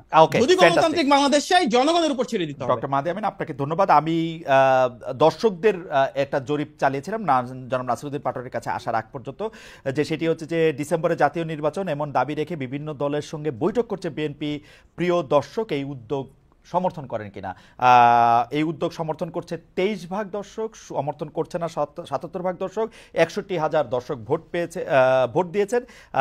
মানে বিএনপি জাতীয় নির্বাচন সামনে রেখে যে বৈঠক করছে, এইটার ক্ষেত্রে আমাদের দর্শকদের মধ্যে বড় অংশ মনে করছে যে না, তারা এটা সমর্থন করতেছে না। আমরা একটু জনাব নাসিরউদ্দিন পাটোয়ারির কাছে আসতে চাই। জনাব নাসিরউদ্দিন পাটোয়ারি, সময় বাঁচানোর জন্য আমি আসলে প্রশ্নগুলি রিপিট করলাম না, আপনার নিশ্চয়ই মনে আছে, আপনি যদি একটু বলেন যে আসলে এনসিপি কি এমন কাজ করছে যেটা অন্যদের থেকে আলাদা। জি, হ্যাঁ, প্রথমত আপনি 70 অনুচ্ছেদ নিয়ে একটা প্রশ্ন করেছিলেন। 70 অনুচ্ছেদ নিয়ে, জি, 70 অনুচ্ছেদ নিয়ে আমরা 70 অনুচ্ছেদ যেটা, সেটাকে আমরা বলেছি ফ্লোর কস্টিং সুযোগ থাকবে।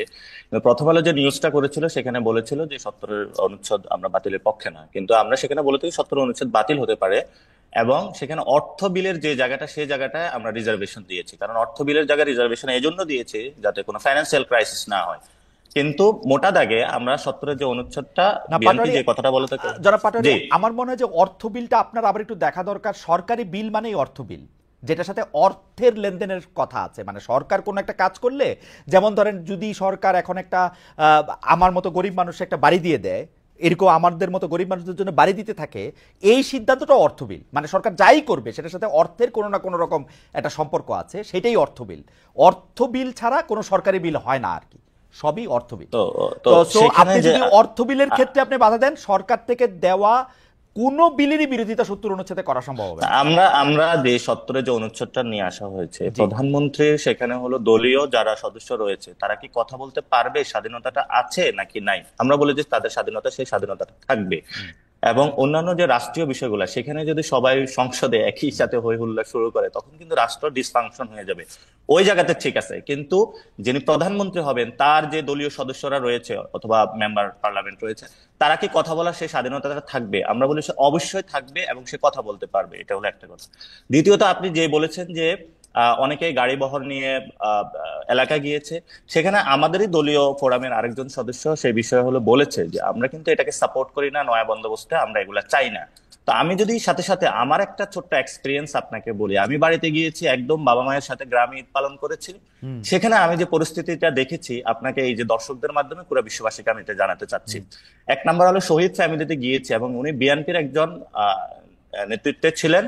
তার হলো গলায় হলো ছুরি চালিয়ে তাকে হত্যা করেছে যে ছাত্রলীগ, সে আইনের ফাঁক পুকুরে বের হয়ে ঘুরেফেরা করছে, এবং তাদের ফ্যামিলির খুব বাজে অবস্থা। ইভেন হলো বিএনপি থেকেও তার ওই ধরনের খোঁজ নেওয়া হচ্ছে না। মানে একদম আমার বলি যে হাজীগঞ্জ চাঁদপুরের একটা উপজেলার একটা তথ্য দিলাম।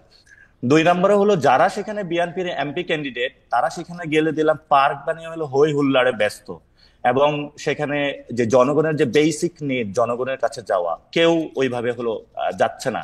এবং সেখানে আপনি তো যাচ্ছেন, মানে আপনারা, হ্যাঁ আমরা যাচ্ছি, এবং মানুষের সাথে কথা বলার একটা হলো ইলেকশনের উদ্দেশ্যে যে আমরা গিয়েছিলাম সেটা নয়। বর্তমান পরিস্থিতিতে কি চলছে, জনমানুষের যদি আমরা চা দোকানে কথা না বলি, সেই পরিস্থিতি কিন্তু মানুষের জায়গা থেকে আমরা বোঝার চেষ্টা করতে পারবো না।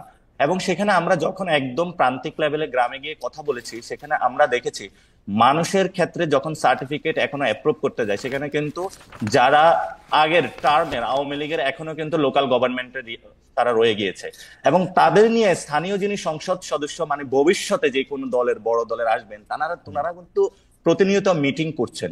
তো আমরা যেমন হলো গাড়ি বহর দেখতেছি প্রান্তিক লেভেলে, আমাদের যারা গ্রামে গিয়েছে, বিভিন্ন গঞ্জে গিয়েছে, মানুষের সাথে কথা বলেছে, এমন ধরনের অসংখ্য স্টোরি আপনাদের সামনে উঠে আসবে। এবং আমরা সেখানে গিয়েছিলাম, গতকালকে আমাদের অফিসে একটা ছেলে এসেছিল, সেখানে সংঘবদ্ধভাবে 35 জনের একটা চক্র বাসায় যখন গিয়েছে, চাঁদা না পেয়ে তার উপরে সংঘবদ্ধভাবে চক্র তার উপরে হামলা চালিয়েছে।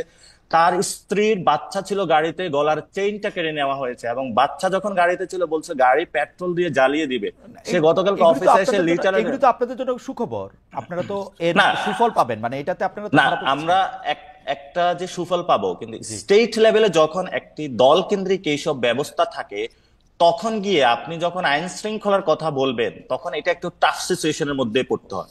অথচ যখন আপনি ফিউচার দল হিসাবে আপনি জনগণের সেবা দেওয়ার জন্য চিন্তা করছেন, ভোটারের কাছে যাবেন, তখন যখন আমরা এই পরিস্থিতিগুলো দেখি, তখন আপনি কতটুকু সংস্কার প্রক্রিয়ার মধ্য দিয়ে যাবেন সেটার সম্পর্কে আমরা দ্বিধান্বিত, 1 নাম্বার। 2 নাম্বার জিনিস হলো, আপনি সারফেস লেভেলে বললেন সংস্কার এত পার্সেন্ট, আপনি সংবিধান সংস্কার প্রশ্ন হলো আপনি নিশ্চুপ থাকলেন। সেখানে আপনি দেখালেন যে দলীয় প্রধান যিনি, উনি কিন্তু হলো প্রেসিডেন্টের সাথে পরামর্শ করে, প্রেসিডেন্ট তার সাথে পরামর্শ করে আবার বিচার বিভাগে দিচ্ছে, নির্বাহী বিভাগ দিচ্ছে, লেজিসলেটিভ আইনসভার মধ্যে দিচ্ছে, এবং এটা তো ঈশ্বরের চেয়ে বড় শক্তিশালী সে হয়ে উঠতেছে।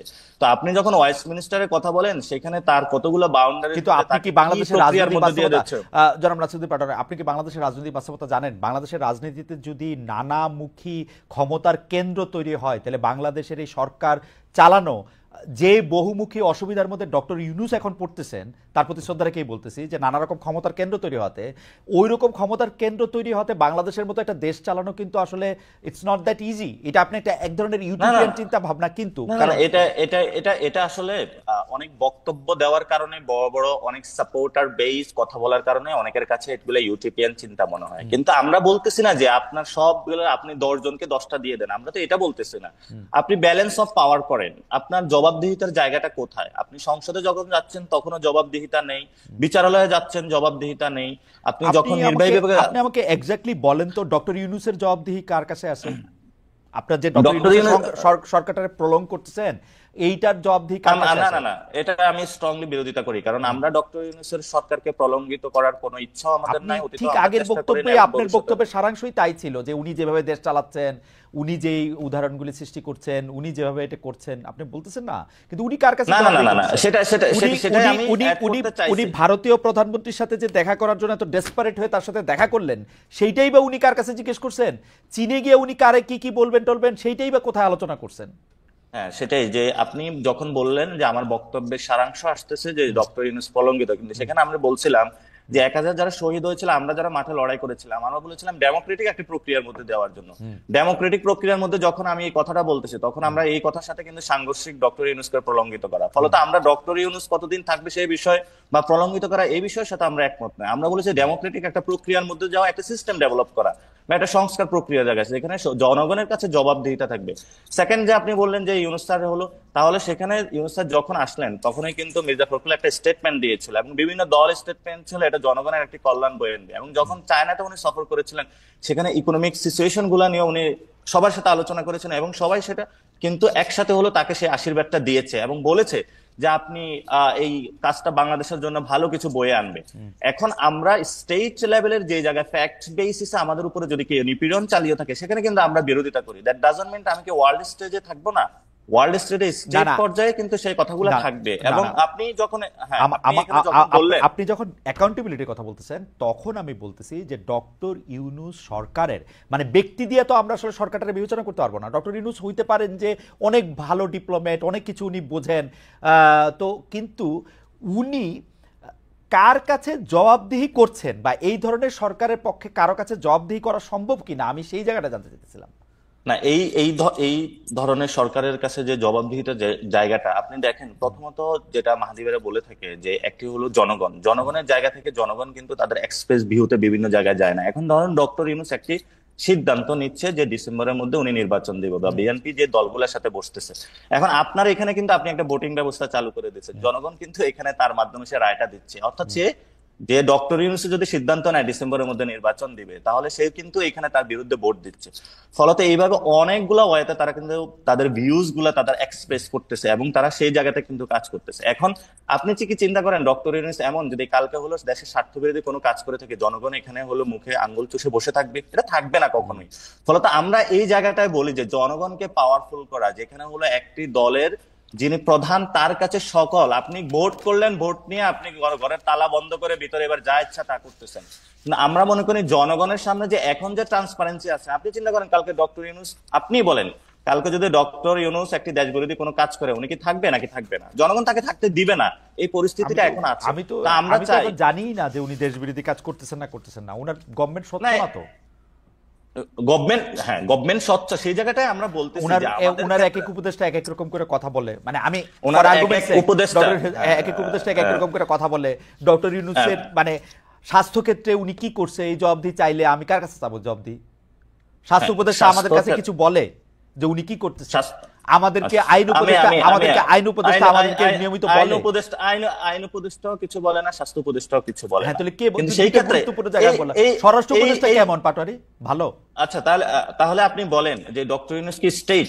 হ্যাঁ, ডক্টর ইউনূস স্টেট না। স্টেটের যতগুলো অর্গান, এই জন্য তো আমাদের কাছে সংস্কারের প্রশ্নটা আসতেছে, যাতে আমার স্বাস্থ্য সংস্কারটা হয়, যাতে আমার আইনের সংস্কারটা হয়। এবং সেই জায়গাতে আমি তো মাহাদির বক্তব্যের সাথে একমত। সেজন্য তো এটা জনগণের ম্যান্ডেট নিয়ে সংস্কারটা করা উচিত না। পাটোয়ারি, আপনি কি? না, আমরা তো বলতেছি না যে জনগণের কোনো ম্যান্ডেট হবে না। এখানে জনগণের ম্যান্ডেট ছাড়া যে সরকার হবে, এই কথাটা কি আমরা একবারও বলেছি? আমি জানি না, আমরা কি একবার বলেন লাগে আর কি আমার না, এটা মনে হচ্ছে। এবং আপনি যখন বিভিন্ন জায়গায় যারা বট বাহিনী উৎপাদন করে, ওই জায়গা থেকে মনে মনে হতে পারে, কিন্তু একবারের পর্যন্ত জনগণ থেকে শুরু করে কোন রাজনৈতিক এনসিপির কোন নেতৃবৃন্দ এই কথাটা একবারও মুখে উচ্চারণ করে, যারা গণ অভ্যুত্থানে ছিল, একবারও এই মুখে শব্দ কেউ গণতন্ত্রের বাইরে কোনো আলোচনা চায় বলে। সো ফলত আমরা চাই ডেমোক্রেটিক প্রসেসে দ্রুত যাওয়ার জন্য, কিন্তু ডেমোক্রেটিক প্রসেসে যাওয়ার জন্য যে মানুষগুলো জীবন দিল, তারা যেই মানুষের জীবনের মূল্যটা, যে আমরা একটা নতুন বাংলাদেশ চাই, নতুন বাংলাদেশে যেখানে আমি নিগৃহীত হব না, নির্যাতিত হব না, সেই জায়গাটা আমাদের কনফার্ম করতে চাচ্ছি। এখন আপনারা যদি পুরো বাংলাদেশকে শুধু এনসিপি এবং বিএনপি দিয়ে যাচাই করার চেষ্টা করেন, সেটাও একটা জায়গা আমি মনে করি না ঠিক হবে। আপনারা দুজন আছেন বলে এনসিপি আর বিএনপির প্রসঙ্গ আসছে। তবে আমার কাছে মনে হয় জনাব নাসিরউদ্দিন পাটোয়ারি, আপনারা যখন নতুন দল করে আপনি যখন ঘোষণা দিলেন, আমি আপনাকে কোট করছি, জিয়াবাদ মুজিববাদ আমরা কোনো বাদ বাংলাদেশে চাই না, এসব বাদ বা আদর্শ দর্শনের বিরুদ্ধে গিয়ে আপনারা দাঁড়াতে চেয়েছেন। কিন্তু আমরা কিন্তু এর কিছুই, মানে আমার maybe I am short sighted, কিন্তু আমি কিন্তু কিচ্ছু দেখতেছি না। এটা আমার বোঝার ভুল, উপলব্ধির ভুল, জ্ঞানের সীমাবদ্ধতা হইতে পারে, কিন্তু আমি কিন্তু এনসিপি কে 8-10টা রাজনৈতিক দল থেকে কোনোভাবে আলাদা করতে পারছি না, সত্যি কথা। এখন হ্যাঁ খালিদ ভাই, এটা নিয়েও আমিও অবজারভেশন আছে, আমাদেরও অবজারভেশন আছে। আমরা 36 থেকে 37 দিনের একটি দল, এবং এখানে মনে করেন যে অনেক স্টুডেন্ট বা তরুণরাই মিলে দল বানিয়েছে, এক্সপিরিয়েন্স যারা, আমাদের উপদেশটা এখনো আসে নাই। আমরা আমাদের লিমিটেশন স্বীকার করি এবং আমরা প্রতিনিয়ত কাজ করে যাচ্ছি। আমরা বলি না আজকে আমাদের এটাই হলো আদর্শ একটা জায়গায়, কিন্তু যে আদর্শিক জায়গাটা এবং যে জায়গায় একটা স্ট্যান্ডার্ড সেট করা, সেই জায়গাটা আমরা কেন অস্বীকার করতে যাব? আমরা বলতেছি না যে এনসিপির এখন যে বর্তমান অবস্থা, এই বর্তমান অবস্থায় বাংলাদেশের জন্য একটা স্ট্যান্ডার্ড পজিশন বা কোনো কিছু। এবং সেখানে আমরা বলে থাকি যে আপনি যদি, আমরা যে 71 থেকে 75 পর্যন্ত আলোচনা করে থাকি জিয়াবাদ মুজিববাদের যে কথাটা আপনি আজকে বললেন, সেখানে আমি জিয়ার প্রতি শ্রদ্ধা পোষণ করি এবং জিয়া যে কাজগুলো করেছে ইকোনমিক ডেভেলপমেন্ট, সে জায়গা থেকে বাংলাদেশের এখনো সফল বুক করতেছে। কিন্তু সাথে সাথে আমি শ্রদ্ধা পোষণ করতে চাই যে সে আমাদের তাহের ভাইয়ের প্রতি, যে উনি নারায়ণগঞ্জ থেকে এক পাও নিয়ে সিপাহী জনতার এখানে বাংলাদেশকে বাঁচানোর জন্য চলে আসছেন। আবার ওই মানুষটাকে ফাঁসিতে দেওয়া হয়েছিল, কেন তাকে কোনটা করা হয়েছিল? যে এইসব অসংখ্য প্রশ্ন আমাদের সামনে আছে, এই প্রশ্নগুলোরও অবতারণা করা উচিত। কেন যারা মুক্তিযুদ্ধে অংশগ্রহণ করেছিল সেই সেনা অফিসার গুলাতে কেন 1200 সেনা অফিসারকে কেন হত্যা করা হয়েছিল? আমার মনে হয় নাসিরউদ্দিন পাটোয়ারির প্রতিটি কথা আমরা কাল টাকারে কাউকে দেখতে চাই না। এবং এই তরুণ প্রজন্ম যারা আছে এবং এই বর্তমান যে প্রজন্ম, ভবিষ্যতে এটা এনসিপিরও যদি কেউ কাল্ট হয়, তাকে দেখতে চাইবে না। এনসিপির ওই জায়গায় মানুষের কাছে যেতেই পারবে না। ফলত আমাদের এই সময়ের সামগ্রিক আলোচনাটা কোন মুখে আমরা বাংলাদেশ থেকে নিতে চাই, আমরা এটাও চাই ওই জায়গাটায় আমরা এনসিপি কেও নিয়ে যেতে চাই। ওকে, নিয়ে যেতে চান, নিয়ে যেতে পারেন, সেটা আমাদেরও আশা থাকবে, কারণ এটা আমাদের সবার জন্য জরুরি। আমি may request our producer Ashish, can you extend for 10 minutes? Okay, thank you. Yeah, আমরা একটু আপনাদেরও একটু অনুমতি নিয়ে আমরা একটু অনুষ্ঠানটা 10 মিনিট মানে শেষ হয়ে আসতেছে, আমাদের একটু 10 মিনিট একটু বাড়াতে হবে যদি আপনার ইয়া দেন আর কি। নিশ্চয়ই। ডক্টর আমিন, নিশ্চয়। ডক্টর আমিন, আমি অন্য একটা দেশের বাইরে একটু বিদেশে যেতে চাই। একই প্রশ্ন আসলে নাসিরুদ্দিন পাটোয়ারির কাছেও থাকবে, কিন্তু আপনার জবাবটা আমরা আগে একটু শুনতে চাইবো। ফিলিস্তিনিদের নিপীড়নের বিরুদ্ধে বিএনপি এনসিপি অনেকেই আসলে সোচ্চার হয়েছেন, কিন্তু গতকাল পুরো বাংলাদেশই আসলে ওই যে স্টপ ওয়ার্ক স্টপ স্কুলের সাথে মিলে মজলুম ফিলিস্তিনিদের পক্ষে রাস্তায় নেমেছিল। কিন্তু বেশ কিছু জায়গায় যেমন ধরেন বাটা শোরুম, কেএফসি, ইউনিমার্টে হামলা হয়েছে, লুটপাট হয়েছে। কেউ কেউ বলছেন যে গত কয়েক মাসে তৌহিদি জনতার নামে, ছাত্র জনতার নামে যে মবতন্ত্র দেখা গেছে, আইন হাতে তুলে নেওয়ার যে প্রবণতা দেখা গেছে, মব জাস্টিস দেখা গেছে, তারই ধারাবাহিকতা বা তার দ্বারা প্রভাবিত গতকালের ভাঙচুর ও লুটপাট। আমি প্রথমে ডক্টর আমিন আপনার কথা শুনবো, কারণ কেউ কেউ আবার এটাও বলছেন দেশে যেহেতু একটা বিনিয়োগের আন্তর্জাতিক সভা সম্মেলন যেরকমভাবে বলি সেরকম হচ্ছে, সেই সময় বিনিয়োগকে নিরুৎসাহিত করার জন্য একটা চক্রান্ত বা ষড়যন্ত্র হতে পারে। কিন্তু আমাদের প্রশ্নের লক্ষ্য হচ্ছে যে আইন হাতে তুলে নেওয়া। প্রথম দিকে আমাদের এটা নিশ্চয়ই পাটোয়ারি বলবেন যে প্রথম দিকে আমরা আসলে আইন হাতে তুলে নেওয়ার ক্ষেত্রে অনেক উৎসাহ দেখিয়েছি, সরকারের পক্ষ থেকেও দেখিয়েছি, নাসিরুদ্দিন পাটোয়ারিদের দলের পক্ষ থেকেও আমরা দেখেছি আইন হাতে তুলে নেওয়ার ব্যাপারে উৎসাহ। এইটা আসলে কেমন, মানে আপনি এটাকে আসলে কিভাবে দেখেন, এইটা থেকে আমরা আসলে কিভাবে মুক্ত হব? আমার সুলেখক ইশতিয়াকের একটা কথা খুব মনে পড়ে, তিনি আওয়ামী লীগের আমলে একবার বলেছিলেন যে আসেন আমরা সবাই সবাইরে ধরায় দিই। এই আসেন আমরা সবাই সবাইরে ধরায় দিই জায়গায় আমরা আসি কিনা, ডক্টর আমিন? দেখুন, এই বিচারহীনতা সংস্কৃতি তো আমরা কেউ চাই না। দেশে যে কোনো সচেতন সুনাগরিকই চান এই বিচারহীনতা সংস্কৃতির অবসান হোক, বাংলাদেশে আইনের অনুশাসন প্রতিষ্ঠা হোক। আমাদের ভারপ্রাপ্ত চেয়ারম্যান জনাব তারেক রহমান বলেছেন যে বিএনপি ইনশাল্লাহ যদি জনগণের ভোটে রাষ্ট্র পরিচালনায় আসে, আমাদের মৌলিক 3টা ভিত্তি থাকবে: আইনের অনুশাসন, মানবাধিকার প্রতিষ্ঠা এবং বাক স্বাধীনতা প্রতিষ্ঠা। এবং আপনি যদি দেখেন এর ভিত্তি কিন্তু অনেক আগে থেকে শুরু হয়েছে। 5 তারিখে যখন শেখ হাসিনা পালিয়ে চলে গেল, আওয়ামী লীগের পতন হলো, 5 তারিখের পর 8 তারিখ সরকার গঠিত হলো। এই 3 দিন কিন্তু বাংলাদেশে কোনো সরকার ছিল না, থানা পুলিশ ছিল না, আইন আদালত ছিল না। আমরা বাংলাদেশের সবচেয়ে বড় রাজনৈতিক দল হিসেবে তখন থেকে কিন্তু এই বিচারহীনতা সংস্কৃতির বিরুদ্ধে রুখে দাঁড়িয়েছি। সেই সময় 5 থেকে 8 তারিখ পর্যন্ত আগস্ট মাসের এই 3টা দিন প্রতিটি এলাকায় এলাকায়, পাড়ায় পাড়ায়, মহল্লা মহল্লায় আমরা সাধারণ মানুষের পাশে থেকে সুরক্ষা দিয়েছি, প্রতিরক্ষা দিয়েছি, যার মূল কারণ ছিল বাংলাদেশে যে আমরা সবাই ফ্যাসিবাদের বিরুদ্ধে ঐক্যবদ্ধ, রাজনৈতিক জিঘাংসা প্রতিহিংসার উপরে দাঁড়িয়েও আমরা যেভাবে সবার সুরক্ষা নিশ্চিত করতে পারি সেটা এস্টাবলিশ করা। এর পাশাপাশি পূজার সময় কি হয়েছে, দেশি বিদেশি ষড়যন্ত্র ছিল, অনেক অপপ্রচার ছিল, অনেকগুলো পূজা মণ্ডপে হামলার সেখানে সম্ভাবনা ছিল। তখনই কিন্তু দেশের সবচাইতে বড় রাজনৈতিক দল হিসেবে আমরা আমাদের সর্বস্তরের নেতাকর্মীদেরকে মাঠে মোবিলাইজ করেছি। নেতৃত্বের পাশাপাশি যারা কর্মী রয়েছেন প্রত্যেকে বলেছি যে পূজা মণ্ডপগুলোতে আমাদের হিন্দু ধর্মাবলম্বী যেসব ভাই বোন রয়েছেন ওনাদের পাশে দাঁড়িয়ে নিরাপত্তাটা নিশ্চিত করবার জন্য। সুতরাং গত 8 মাসে যখনই দেশে অস্থিতিশীলতা সৃষ্টি হয়েছে, আমরা আমাদের দিক থেকে দায়িত্ব পালন করেছি। সরকারের প্রতি আমাদের আহ্বান থাকবে ওনারাও যেন ওনাদের দিক থেকে আইনের অনুশাসন প্রতিষ্ঠার এই দায়িত্বটুকু পালন করে। আপনি যদি দেখেন গতকালকে থেকে একটা কথা বলি ভাই প্লিজ, গতকালকে থেকে কিন্তু ছাত্র দল থেকে আমরা কেন্দ্রীয়ভাবে কর্মসূচির অংশ হিসেবে বিভিন্ন জায়গায় জায়গায় কিন্তু সুরক্ষা দিচ্ছি, বিভিন্ন প্রতিষ্ঠানকে সুরক্ষা দিচ্ছি। আমাদের আজকে এনসিপি এখানে আছেন, ওনাদের প্রতিও প্রত্যাশা থাকবে ছাত্রদল বা বিএনপি যে দায়িত্বটুকু পালন করছেন ওনারা ওনাদের পরিসরে এটা জানেন। আমি জনাব পাটোয়ারির কাছে যাওয়ার আগে ডক্টর আমিন, আপনি যেমন 5 আগস্টের পর থেকে শুরু করলেন, আমি একটু 5 আগস্টের পর থেকে শুরু করি, এবং আমি দেখি আমি আর আপনি কিরকম দুইটা দুনিয়ায় বাস করছি। কারণ হচ্ছে যে আমি খবরের কাগজে আমি পড়তেছি যে 5 আগস্টের পরে সংবাদ শিরোনাম, বিএনপিতে আশ্রয় পাচ্ছে আওয়ামী লীগের লোকজন, লীগ নেতাকে পালাতে সহযোগিতার অভিযোগ বিএনপি নেতৃত্বের বিরুদ্ধে, এসাল্লামের গাড়িতে এলাকায় গিয়ে সংবর্ধনা পেলেন বিএনপি নেতা। তারপরে আমরা খবর পাচ্ছি হচ্ছে যে এবার একটু লেটেস্ট জায়গায় আসি, বিভিন্ন এলাকায় প্রভাত প্রতিপত্তি তৈরি, চাঁদাবাজি, দখলবাজি, দিবস উদযাপন, ব্যানার টানানো, দলীয় মনোনয়ন দাবি, নানা কিছু কেন্দ্র করে বিএনপি, যুবদল, স্বেচ্ছাসেবক দল, শ্রমিক দল, ছাত্রদল পরস্পর সংঘাত, মারামারি খবর প্রতিদিন। কেউ কেউ মানে সর্বশেষ যেটা খুব মানে কি বলবো, খুব কায়দা করে পত্রপত্রিকাগুলি এটা করেছে, মানে গায়ের গোস্ত খুলে আনার হুমকি দিচ্ছেন এর মানে বিএনপি, ছাত্রদল, যুবদলের নেতারা। ডক্টর মাহাদি, এইরকম খবর আপনার চোখেও পড়েছে কিনা? না আমি একলাই পড়তেছি এগুলি খবর? না, অবশ্যই পড়েছে। আমার চোখে এই খবরও পড়েছে যে সুবিশাল দলের বিচ্ছিন্নভাবে যারা যারা এই ধরনের কাজের সাথে সম্পৃক্ত প্রত্যেকের বিরুদ্ধে স্থগিতাদেশ দেওয়া হয়েছে, বহিষ্কারাদেশ দেওয়া হয়েছে। আমার চোখে এটাও পড়েছে আমাদের ভারপ্রাপ্ত চেয়ারম্যান প্রতিনিয়ত কঠোর নির্দেশনা আমার দলের নেতাকর্মীদেরকে দিচ্ছেন, যারা যারা এর সাথে জড়িত তাদের বিরুদ্ধে যেন অবশ্যই সাংগঠনিক ব্যবস্থা নেওয়া হয়। আমি আপনাকে উৎসাহিত করব সেই নিউজগুলো যদি আপনারা একটু প্রচার করেন, তাহলে এই নিউজগুলো কিন্তু আমি আসলে দেখেছি, কিন্তু ঘটনা হচ্ছে এইটা কি একটু বলবেন যে আসলে আওয়ামী লীগ নেতারা আপনাদেরকে টাকা পয়সা দিয়ে পালাইছে, মানে যারা ওই পারে যাইতে পারছে তারা বিএনপির লোকেরা কন্ট্রাক্ট করে নিয়ে নিয়ে তাদের ওই পারে দিয়ে আসছে? আচ্ছা, এই যে আওয়ামী লীগ আমরা বলি ফ্যাসিস্ট, ফ্যাসিবাদটা প্রতিষ্ঠিত হয়েছে কিসের উপর ভিত্তি করে?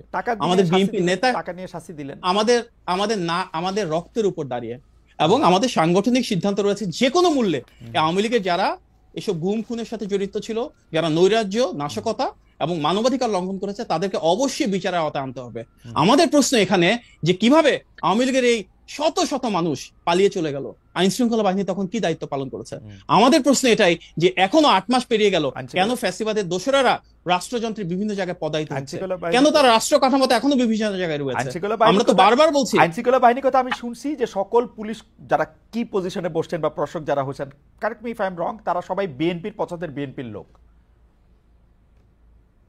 আমি জানি না আপনি কোথা থেকে শুনেছেন, বাট আমার মনে হয় না এটার ভিতর সত্যতা আছে। আচ্ছা ঠিক আছে, আমি আসছি আবার আপনার কাছে। বিএনপি যদি বিএনপির লোকে হতো তাহলে তো বিএনপি সারাক্ষণই বলতো যে ঠিক আছে আমরা যেভাবে চাই সেভাবে হয়, তা তো হচ্ছে না। এটা তো মুখে বলতেছে না, অন্তরে বলতেছে বলে মনে হচ্ছে আমার। যাই হোক, আমরা গত 16 বছরের সবচেয়ে মজলুম দল, দ্বিচারিতার দল আমরা না। এই অভিযোগটা না, এটা আমি মজলুম দল সেটা আমি মানি, সবচেয়ে মজলুম দল আপনারা নাকি জামাতে ইসলামী? আপনারা জামাতে ইসলামী, আপনারা সবচেয়ে বড় দল মানে, কিন্তু সবচেয়ে বড় দল মানে সবচেয়ে বেশি সমর্থক বা রাজপথে সবচেয়ে বেশি মানুষ তাই না, সবচেয়ে বেশি মামলার শিকার, হামলার শিকার, গুমের শিকার, শহীদের শিকার। একটু আগে দেখলাম নাসির পাটোয়ারি ভাই বললেন যে রক্তের উপর দাঁড়িয়ে অনেক মানুষ এখানে জীবন দিয়েছেন। আমি ওনাকে বিনয়ের সাথে প্রশ্ন করতে পারি, সবচেয়ে বেশি জীবন কারা দিয়েছেন? আমাদের দল। সবচেয়ে বেশি হামলার শিকার কারা হয়েছেন এই গণ অভ্যুত্থানে? আমাদের দল। সবচেয়ে বেশি সমর্থক নেতা কর্মী কাদের নেমে এসেছেন? আচ্ছা, আমার মনে হয় হ্যাঁ অবশ্যই হ্যাঁ নাসিরুদ্দিন পাটোয়ারি, আপনি যদি ওই জায়গা থেকে শুরু করেন যে আসলে প্রথম এই যে হামলা, কারো উপরে একদম বিচার করে ফেলা, চল দেখা আসি, এইটার মধ্যে এটা শেষ করে দেই, এগুলো আপনারা শুরু করছিলেন আসলে, বা আপনাদের কাছাকাছি জায়গা থেকে শুরু হয়েছিল, আপনাদের সমর্থন ছিল। এখন কি এটা একটু আয়ত্তের বাইরে চলে গেছে কিনা? মানে সারা বিশ্বের কাছে যখন একটা বিনিয়োগ বোর্ডের একটা মিটিং হচ্ছে, তখন আমরা এটা কি প্রমাণ করলাম? ইসরায়েলের বিরুদ্ধে আমাদের প্রতিবাদ জানাইতে গিয়ে জুতার দোকানের জুতা লুট করে নিয়ে আসা, কি প্রমাণ করলাম? প্রথমত হলো এই গণঅভ্যুত্থানটা হওয়ার পরে এখানে কিন্তু সংঘবদ্ধ কোনো একটা গঠিত রাজনৈতিক দল কিন্তু গণঅভ্যুত্থান ডিরেক্টলি করে নাই, ফলত একটা যে যেখানে পারে নিজের জায়গা থেকে ঝাঁপিয়ে পড়েছে, এবং পুরো জিনিসটাকে কিন্তু আমাদের গণঅভ্যুত্থানের পরে কন্টেইন করাটা আমরা করেছি। এবং এটা যতটুকু এখন স্টেবল পজিশনে মানে এসেছে, প্রায় আমাদের মাঠে 176টা মুভমেন্টের ওইখানে গিয়ে আমাদের কাজ করতে হয়েছে, এবং আমরা আমাদের যতটুকু শক্তি ছিল সর্বটুকু আমরা ব্যয় করেছি যাতে কোনো বিশৃঙ্খল না ঘটে, এবং এই ডিসঅর্গানাইজ ফোর্সটা একটা অর্গানাইজিং। এবং এটার জন্য কিন্তু আমরা প্রথমে নাগরিক কমিটি গঠন করেছিলাম, এনসিপি গঠন করেছি, এবং এটা ডেমোক্রেটিক প্রক্রিয়ার মধ্যে যাচ্ছে যাতে এইভাবে কোনো কিছু না ঘটে। আর দ্বিতীয়ত যে বিষয়টা, এটা তো খুবই নিন্দনীয় কাজ যে ঘটনাটা ঘটেছে, এবং আমাদের কিন্তু রাজনৈতিক এডুকেশন, আমরা বারবার বলে থাকি যদি আমরা বিএনপি এনসিপির এই মেজারমেন্টের মধ্যে থাকি, কিন্তু আমাদের মূল জায়গাটা আমরা যেটা কাজ করতে হবে, আমাদের দেশের যে পলিটিক্যাল কালচারের জায়গাটা থেকে মব জায়গাটা, এটা কিন্তু আগেও ছিল, আগেও বয়কট সেশন এসেছে, বিভিন্ন জায়গায় সংঘবদ্ধ হামলা হয়েছে, এবং বিভিন্ন সময় কাজগুলো হয়েছে। কিন্তু আমাদের সামনে এখন সুযোগ এসেছে যে আমরা এগুলা বন্ধ করবো কিনা, এটা আমাদের সামনে সুযোগটা এসেছে। তো বন্ধের প্রক্রিয়া শুধু পুলিশ ডিপ্লয় করলে, আপনি আর্মি ডিপ্লয় করলে অনেক সময় পারবেন না, তারা আর্মি পুলিশ বিভিন্ন জায়গায় তাদের সাথেও হলো জড়িয়ে যাচ্ছে। এটার জন্য হলো জনগণকে বিভিন্ন জায়গাতে রাজনৈতিক দলগুলো তো হলো এগিয়ে আসতে হবে, এবং এটা যেটা ছাত্র দলের উদাহরণটা এসেছে খুব ভালো, এবং আমরাও কিন্তু মন্দির পাহারা দিয়েছিলাম, এনসিপিও কিন্তু ওই জায়গায় সার্বক্ষণিক কাজ করতেছে যাতে হলো এই ধরনের কোনো প্রক্রিয়াগত মানে কাজগুলো না ঘটে।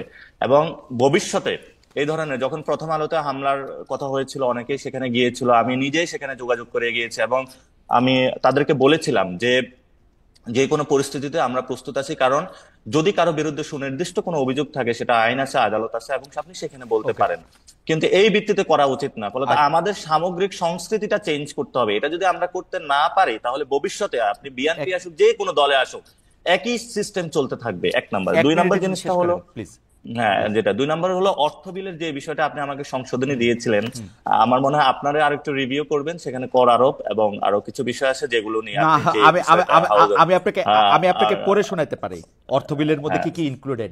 অর্থ বিলের বাইরে আসলে সরকারের কোনো ব্যয় সম্ভব না, অর্থ বিলের সরকারের কোনো ব্যয় সম্ভব না।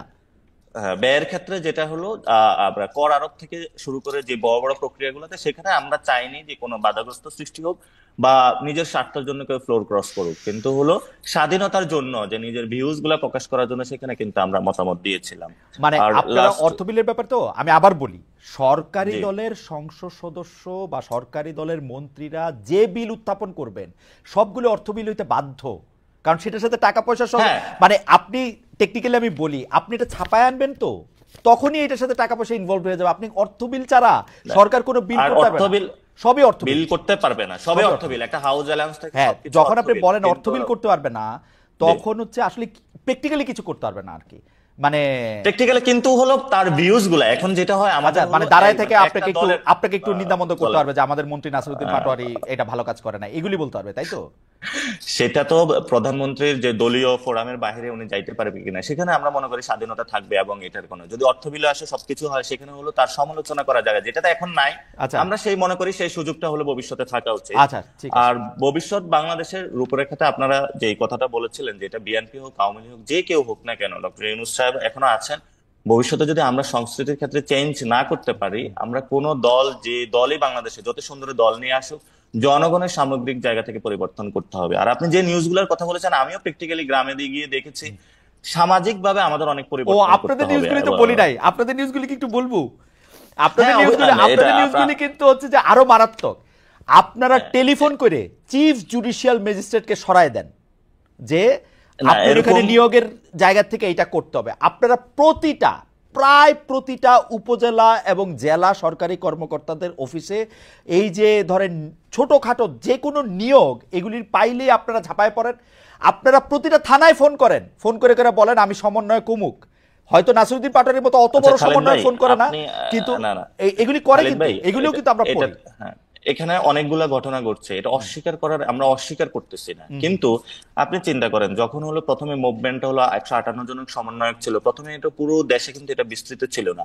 এখন সিলেটের একটা প্রত্যন্ত অঞ্চলে একটা ওয়ার্ডে যিনি মুভমেন্টটা করেছেন এবং উনিও কিন্তু এখানে সমন্বয়কটা পরিচয় দিচ্ছেন। আমরা এই বিষয়টা শৃঙ্খলার মধ্যে আনার জন্যই কিন্তু পরবর্তীতে বলেছি পুরো বাংলাদেশে কমিটি দেওয়ার জন্য। আমাদের আর সময় নাই, আমরা একটা লাস্ট কোশ্চেন ইচ আমার একটু করতে হবে। আমি একটু প্রথমে ডক্টর মাহাদির কাছে আসছি, তারপরে শেষ আবার আপনার কাছে আসবো।